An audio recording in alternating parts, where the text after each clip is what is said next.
בחורבנו עצר, גר נגר אחד מוזר, הוא יושב בצריפו,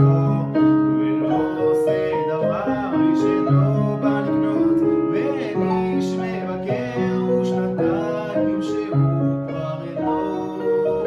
מנגר,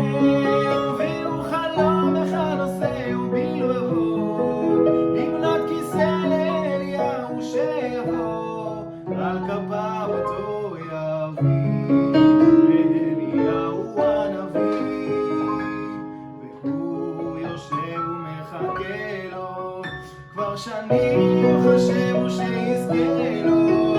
על סודו שומר